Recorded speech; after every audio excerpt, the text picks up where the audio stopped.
ایران میں تباہ طیارے کا امریکی کرنل باحفاظت ریسکیو کر لیا گیا۔ صدر ٹرمپ نے تصدیق کرتے ہوئے کہا کہ امریکی فوج کا کامیاب سرچ اینڈ ریسکیو آپریشن تاریخ کے بڑے مشنز میں شامل ہے۔ دشمن کے علاقے میں پھنسے کرنل کو خطرناک پہاڑوں سے نکال لیا گیا۔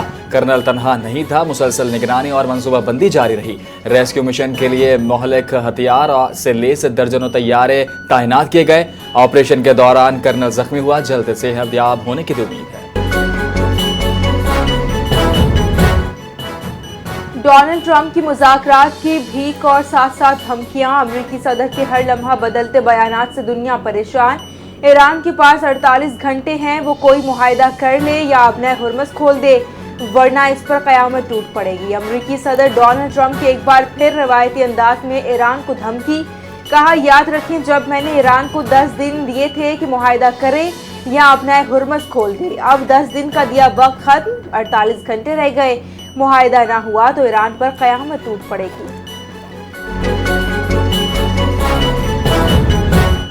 ایران نے امریکہ اور اسرائیل کو خبردار کیا ہے کہ اگر جنگ میں مزید شدت آئی تو پورا خطہ ان کے لیے جہنم بن جائے گا۔ ایران کے ختم الانبیاء سینٹر ہیڈ کوارٹر کے ترجمان ابراہیم ذوالفقاری نے دو ٹوک الفاظ میں خبردار کر دیا، کہا مزید جارحیت کا جواب پورے خطے میں شدید رد عمل کی صورت میں دیا جائے گا۔ ترجمان کا کہنا تھا کہ ایران کو شکست دینے کا تصور اب ایک دلدل میں دب چکا ہے جس میں مخالفین خود دھنس جائیں گے۔ امریکی ایئر فورس کا ایک اور طیارہ تباہ کر دیا۔ ایران کی پاسداران انقلاب کا دعویٰ، C-130 طیارے کے ساتھ ڈرون بھی تباہ کیے گئے۔ روسی ٹی وی نے پائلٹ کی تلاش کے مقام پر مشتبہ ہیلی کاپٹر گرنے کی ویڈیو جاری کر دی۔ نیو یارک ٹائمز تو امریکی ٹرانسپورٹ طیارے ایران کے دور دراز اڈے پر پھنس گئے۔ امریکی اہلکار کا بتانا ہے کہ 3 مزید طیارے بھیجے گئے تاکہ افواج کو محفوظ نکالا جا سکے۔ خراب شدہ طیاروں کو کمانڈوز نے تباہ کیا تاکہ وہ ایرانیوں کے ہاتھ نہ لگے۔ زینب سلیمانی نے امریکی محکمہ خارجہ کے دعوے کی تردید کر دی۔ امریکہ کی گرفتار 2 خواتین کا شہید قاسم سلیمانی کے خاندان سے کوئی تعلق نہیں۔ زینب سلیمانی نے کہا کہ امریکی دعوے جھوٹ پر مبنی اور عالمی رائے علماء ہموار کرنے کی کوشش کر رہے ہیں۔ امریکہ نے پہلے دعویٰ کیا تھا کہ قاسم سلیمانی کی 2 رشتہ دار خاتون گرفتار کی گئی ہیں۔ امریکی وزیر خارجہ مارکو روبیو نے کہا کہ حمید سلیمانی افشا اور ان کی بیٹی گرین کارڈ ہولڈر تھیں۔ امریکہ نے حمید سلیمانی اور ان کی بیٹی کے گرین کارڈ منسوخ کر دیے۔ اسرائیل ایران کی توانائی تنصیبات کو نشانہ بنانے کی تیاری میں مصروف۔ اسرائیلی وزیر دفاع نے کہا کہ حملے کے لیے امریکہ سے گرین سگنل کا انتظار ہے۔ نیتن یاہو نے دعویٰ کیا ہے کہ ایران کے اسٹیل اور پیٹرو کیمیکل پلانٹس کو نشانہ بنایا گیا۔ ایران کے اسٹیل بنانے کی 70% صلاحیت تباہ کرنے کا بھی دعویٰ کیا۔ ایرانی حملوں میں اسرائیل میں زخمیوں کی تعداد 6771 تک پہنچ گئی۔ امریکی میڈیا کے مطابق امریکہ نے لانگ رینج اسٹیلتھ میزائل تعین کی۔ اسرائیل میں ایران جنگ کے خلاف سینکڑوں افراد سڑکوں پر نکل آئے۔ عوامی احتجاج پر پابندی کے باوجود احتجاجی ریلی منعقد۔ بمباری نہیں، بات کرو اور نہ ختم ہونے والی جنگ ختم کرو، مظاہرین کے نعرے۔ وزیر اعظم نتن یاہو کے خلاف شدید نعرے بازی۔ ایران، لبنان، غزہ اور مغربی کنارے میں جنگ اور تشدد روکنے کا مطالبہ۔ پولیس اور مظاہرین میں جھڑپیں، متعدد افراد زخمی۔ پاکستان کی جانب سے جاری امن کوششوں کے سب معترف۔ ایران نے مذاکرات کے لیے پاکستان جانے سے کبھی انکار نہیں کیا، امن کی کوششوں کے لیے پاکستان کے شکر گزار ہیں۔ ایرانی وزیر خارجہ عباس عراقچی کا پاکستان سے اظہار تشکر۔ سماجی رابطے کی ویب سائٹ ایکس پر بیان میں کہا کہ امریکی میڈیا پر ایرانی موقف کو غلط انداز میں پیش کیا جا رہا ہے۔ ہمیں غیر قانونی جنگ کے حتمی اور پائیدار خاتمے کی شرائط کی فکر ہے۔ ایرانی وزیر خارجہ نے اپنے پیغام کے آخر میں اردو میں پاکستان زندہ باد اور پاکستان شکریہ بھی لکھا۔ نائب وزیر اعظم اسحاق ڈار کا بحرین کے وزیر خارجہ ڈاکٹر عبداللطیف بن رشید الزیانی سے ٹیلی فونک رابطہ۔ خطے کی تازہ ترین صورتحال پر تفصیلی تبادلہ خیال۔ دونوں رہنماؤں کا مشرق وسطیٰ میں بڑھتی ہوئی کشیدگی پر تشویش کا اظہار۔ فوری طور پر تناؤ کم کرنے کی ضرورت پر زور دیا گیا۔ اسحاق ڈار نے کہا کہ خطے میں امن و استحکام کے لیے سفارتکاری اور مکالمہ ناگزیر ہے۔ علاقائی امن کے قیام کے لیے مشترکہ کوششیں تیز کی جائیں گی۔ نائب وزیر اعظم نے پاکستان اور چین کے مشترکہ 5 نکاتی اقدامات پر بھی روشنی ڈالی۔ ایرانی پاسداران انقلاب نے وعدہ صادق 4 کی 95ویں لہر کا آغاز کر دیا۔ اسرائیل اور امریکی اہداف پر تابڑتوڑ حملوں کا سلسلہ جاری۔ حملوں میں کویت، بحرین، متحدہ عرب امارات اور اسرائیل میں متعدد مقامات کو نشانہ بنایا گیا۔ کارروائی کو یا حسن ابن علی کا نام دے دیا گیا۔ قاسم، خیبر شکن اور غدیر میزائلوں کا استعمال، امریکی فوجی تنصیبات، اسرائیل سے وابستہ ایک تجارتی جہاز اور اسرائیل کے کئی علاقوں پر مختلف میزائل داغے گئے۔ پاسداران انقلاب کی تصدیق بتایا کہ کویت کے بوبیان جزیرے پر امریکی فوج کے توپ خانے کے ٹھکانے، بحرین کے شمال میں امریکی پیٹریوٹ میزائل سسٹم کو نشانہ بنایا گیا۔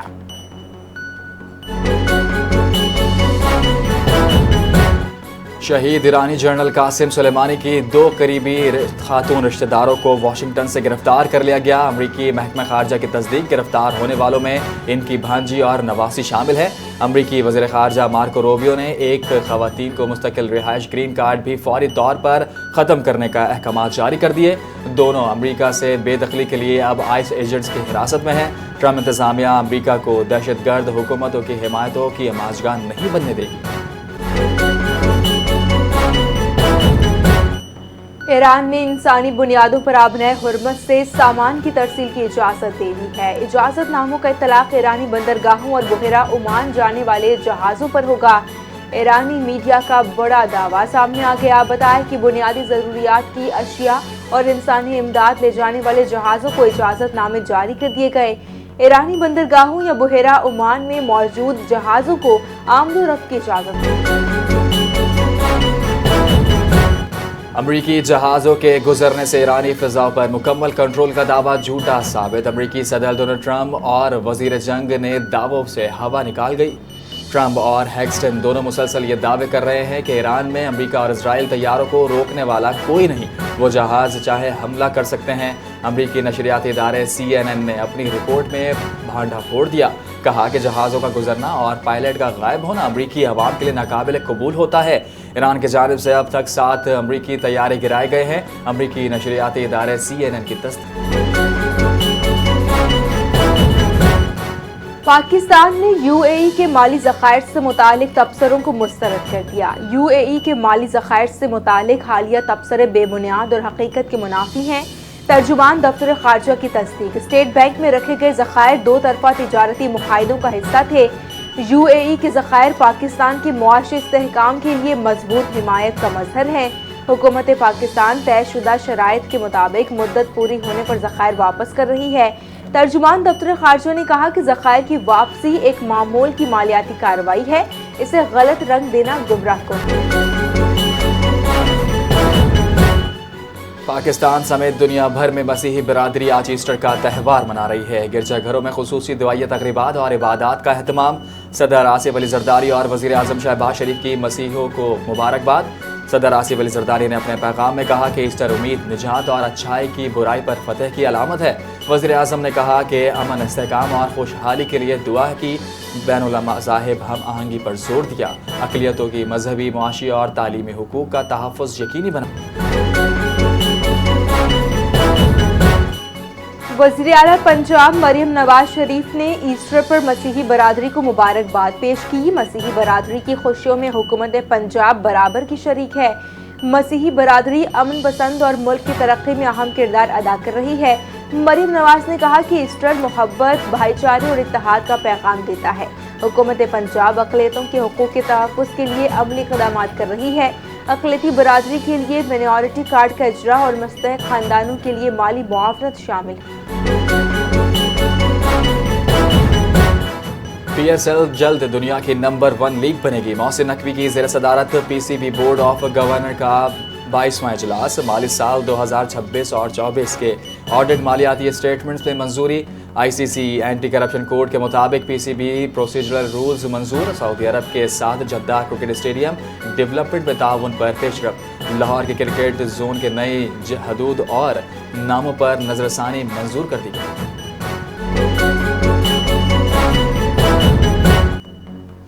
پاکستان بھر میں طوفانی بارشوں کا سلسلہ جاری۔ مختلف شہروں میں موسلادھار بارش۔ اسلام آباد میں ژالہ باری، پنجاب کے کئی شہروں میں تیز بارش۔ میاں والی میں دریائے کرم میں طغیانی گھروں میں پانی داخل، سیلابی صورتحال۔